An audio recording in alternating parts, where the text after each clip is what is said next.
કલ્પના કરો, રાત્રે ભૂખ લાગી હોય અને તમે ફોનમાં બ્લિંકિટ, ઝેપ્ટો, સ્વિગી, ઇન્સ્ટામાર્ટ ખોલો અને થોડા જ મિનિટોમાં સામાન તમારા ઘરે આવી જાય. પણ ક્યારેય તમે વિચાર્યું છે કે જે ખાવાનું તમે મંગાવી રહ્યા છો તે ખરેખર તાજું છે? તેની એક્સપાયરી ડેટ શું છે અને તે માહિતી જે બતાવવામાં આવી રહી છે તે સાચી છે કે નહીં?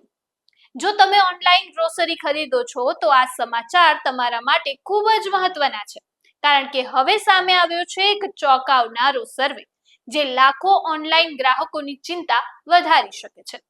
એક તાજા સર્વે અનુસાર આજે લગભગ 48% ગ્રાહકોને ઓનલાઈન ઓર્ડર કરતી વખતે પ્રોડક્ટની એક્સપાયરી ડેટ જોવા મળતી નથી. એટલે કે તમે જે વસ્તુ ખરીદી રહ્યા છો તે થોડા જ સમયમાં એક્સપાયર થવાની છે કે નહીં તેનો નિર્ણય કરવાની તક તમને મળતી નથી. હવે સૌથી મોટો સવાલ એ છે કે ગ્રાહકોને મૂળભૂત માહિતી જ નથી મળતી, તો સુરક્ષિત ખરીદી કેવી રીતે થઈ શકે? એક રિપોર્ટમાં વધુ એક ચોંકાવનારો ખુલાસો થયો છે કે ઝડપથી ડિલિવરી આપતી એપ્સ જેમ કે બ્લિંકિટ, સ્વિગી, ઝેપ્ટો, જીઓમાર્ટ અને મિલ્ક બાસ્કેટ હજુ પણ ઘણા કિસ્સામાં આ પ્રોડક્ટની એક્સપાયરી ડેટ સ્પષ્ટ રીતે બતાવતા નથી. પરિણામે ગ્રાહકો સુધી ક્યારેય એવી વસ્તુઓ પહોંચે છે જે થોડા જ દિવસોમાં એક્સપાયર થવાની હોય, જ્યારે બીજી તરફ એમેઝોન, ફ્લિપકાર્ટ, બિગ બાસ્કેટ જેવી કંપનીઓ પોતાની એપ પર પ્રોડક્ટની એક્સપાયરી ડેટ દર્શાવે છે, જેથી ગ્રાહકો ખરીદી પહેલા યોગ્ય નિર્ણય લઈ શકે.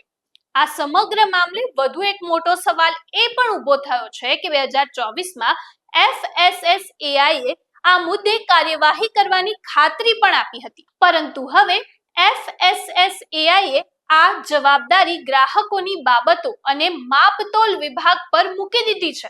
એટલે હવે પ્રશ્ન એ છે કે ગ્રાહકોના હિતની જવાબદારી આખરે કોની? આ સર્વે માત્ર લોકોની અભિપ્રાયનો નથી. દેશના 164 જિલ્લામાં 7000 થી વધુ ગ્રાહકોના પ્રતિસાદ બાદ આ રિપોર્ટ તૈયાર કરવામાં આવ્યો છે.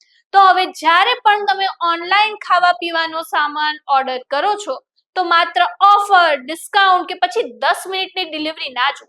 એક સવાલ જરૂરથી પૂછજો કે શું આ પ્રોડક્ટ એક્સપાયરી તો નથી ને? કારણ કે સસ્તો સોદો ફરી મળી જશે, પરંતુ સ્વાસ્થ્ય સાથે સોદો બહુ મોંઘો પડી શકે છે.